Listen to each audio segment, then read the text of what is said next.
Hey there, folks. This is Roz with the mtgnoob, and we're doing a little 10-minute magic. We're going to try for 10-minute magic today. Gatecrash draft event here on the Magic the Gathering Online. The obvious pick here is Angelic Skirmisher. This card is amazing, and it allows me to either go Boros or Orzhov, which is fine, although obviously it works better in Boros. This is just like a Boros smorgasbord. There is pretty much everything good here. I really like the Boros Guildmage, though. Boros Elite, I haven't really gotten a chance to play with it. I don't know if I'm really that impressed with it. I do like the flyer there, the Sky Knight Legionnaire. That is fantastic. Right here, it's a pretty obvious Wojak Halberdiers. And we can see here that there's a little bit less Boros coming. There is some good Orzhov moving along. But right now, I'm really liking where the Boros is taking me. We're seeing an Ember Beast, which is fantastic. Hold the Gates, from what I understand, is actually pretty good. I actually had it used against me in another online draft, just when I was trying to kind of get a feel for the set. And it was pretty brutal, just because the guy managed to get 2 Gates out, which gave all of his creatures +0/+2, and then that Vigilance. Here, Mugging is just fantastic, and I'm really happy to see it this late. Well, not really this late, but at this point in the pick. This is right about where I want to be taking it. Here, not really too much. There is an Arrow of Maneuver, which I'm fine to have. There's also a Basilicus creature, which is great for Orzhov, more good Orzhov cards. There's also a Nav Squad Commandos. Keep your eye on that guy. You'll be seeing plenty of those. But right here, I'm pretty happy to take an Arrow Maneuver or the Nav Squad Commandos, and I just decided to go with the Nav Squad Commandos just to get my creature count up, and I'm rewarded immediately by having an Arrow Maneuver in the next pack. So I was pretty happy about that.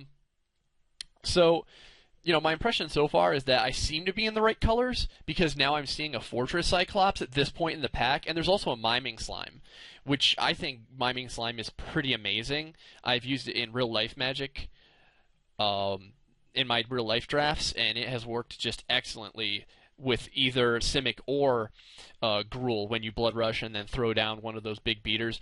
Right here, an Armor Transport is fine for Boros. I don't mind that guy at all, especially if you can throw something like a Mad Cat Skills or something like that. Night Watch is pretty much the only card I was looking at. The Tiger, I don't really know how I feel about that guy. I see him get passed around a lot, and no one really care about him. Fierce Resistance is good. I certainly don't mind having that at all. Blocking is not really what you want to be doing in Boros. You kind of want to be turning your dude sideways basically every single time you possibly can. But it's fine to have, I guess, if I really have to. And then we have a Structural Collapse of Sky Games and that Merfolk. I just take the Merfolk because it's like the only thing that I could possibly see someone playing. Same with the Purge the Profane. Tower Defense, I think, is actually pretty cool, especially if you're against the Flyers deck. It kind of sneaks out of nowhere. It's a low mana cost card, and it just gives you like huge benefits. Like a +5 on defense is massive. Not even most Blood Rush can get past that. So, you know, I don't plan this stuff, but there's a Firebane Avenger, so that's pretty amazing. Of course, like, once again, we're passing some really good Boros. Madcap skills is exactly what I want for this deck, and a Sky Knight Legionnaire is fantastic as well. I'd really like to get at least one of those guys, but you gotta take the Avenger. I mean, what am I supposed to do here? So the Avenger is pretty much put in there. Our 4-drop was looking really bare, so it's really nice to have her there. There's a couple of really good cards here for Orzhov. Again, there's the 1000 Lashes. There's a Syndic of Tithes. I don't know how good that swing is, but there's a Grizzly Spectacle, which I've had really good results with. But for us, it's just going to be the Fire Fist Striker, which is a fine card, especially if we're going to do the turn everyone sideways, oh no, you can't block deal.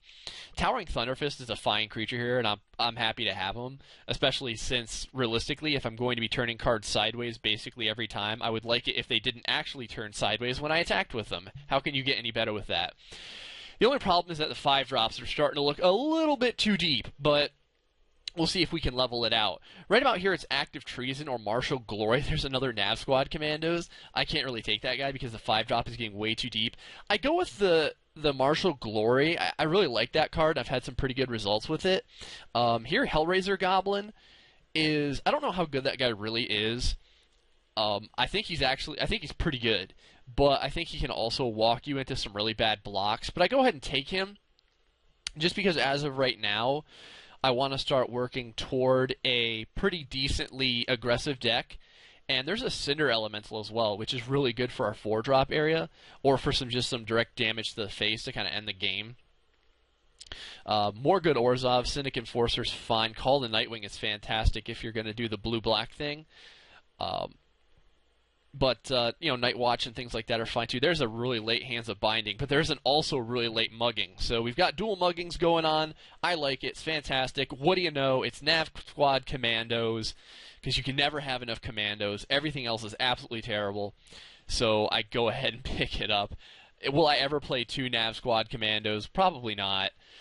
But why not throw them in there? So at this point, we're kind of seeing nothing. I just go ahead and take the Guild Gate, because maybe there'll be some weird Orzhov card that we'll find, like the Ghost Council or something like that, that I'll open first pack, and I'll shove that in there. So I go ahead and grab that. There's a late Frilled Oculus. And right now the deck's shaping up pretty good. Obviously a little bit too heavy in the 5-drop I'm feeling. So I'm going to try and prioritize 1, 2s, 3s, and 4 drops. There's a Structural Collapse that is obviously not going to get played.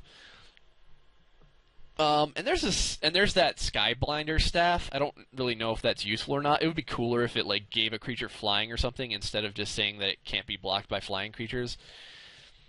But I guess there's enough artifacts that already do that. So in this pack, we're treated to another Boros card. Assemble the Legion. I have no idea how good this card is. I know that Warmind Infantry is great, Madcap Skills is great, and Wojak Halberdiers is great. I don't know how good in Limited Assemble the Legion is, but I think it could probably take over a game at this point. So I'm looking at it and I'm like, I want to get to play this card no matter what. We're still feeling out I'm still kind of feeling out all the different priorities for the picks. If I didn't take this, it would probably be another Wojak Halberdiers or a Madcap Skills. I'm not really sure which one I would take first, but I go ahead and take the Legion.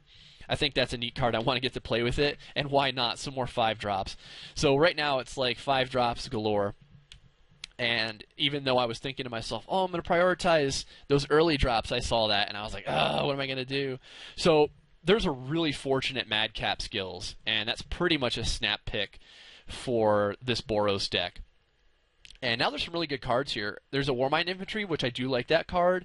At worst, it's a 2/3, which isn't bad. And there's also the Cinder Elemental. I go ahead and grab the Warmind Infantry right now, just because I think that it's going to be pretty good on our aggressive plan if that's where we're going. There's another Warmind Infantry, and there was a Bomber Corps too, but I have not been impressed with Bomber Corps.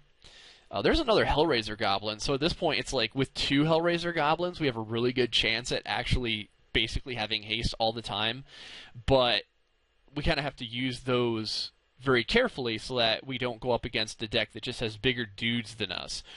There's not a whole lot here. There's another Nav Squad Commandos, because what's better than 3 or 4 Nav Squad Commandos, but 5 or however many we've seen. So I do go ahead and take the Scorchwalker there. Right now we're seeing Foundry Street Desidin or another Towering Thunderfist, and I go ahead and take the Desian just because I think that's going to be a better card for our early game, and then a third Warmind Infantry is just great. So kind of some mixed signals going on. I mean, Boros is clearly open, but I was seeing other cards that would tell me that they were really open as well. There was a really late Guild Mage for Simic, and I mean, I really don't know how good the Duskmantle Guild Mage is, but he's there kind of late as well. I haven't really gotten to play with him. That's a late Shadow Slice, and I think I just go ahead and hack that, just because I hate playing against that card, because it's a really good card, I think. And a Riot Gear is fine. We already have one of them, but I guess maybe I can just start collecting them for my Magic the Gathering online set that I'm not really building. So out of all that, I think we end up with 28 playables or so, and this is the deck that I put together. You can see here it's got some early damage or some early removal, but other than that, it's kind of all in your face. A triple Warmind Infantry, 2 of the, or rather 1 of the Hellraiser Goblins. I do go ahead and take out, I think, a Nav Squad Commander for a second Hellraiser Goblin, because at this point I'm let's just turn dude sideways and do a lot of damage and see if that works for us. And if I have to, I can kind of sideboard out of the guy. So yeah, so there's me taking out that Nav Squad Commando and putting in the Hellraiser Goblin. Other than that, I felt pretty good about this. We're going to go see how we can do in round 1, and I will see you guys then.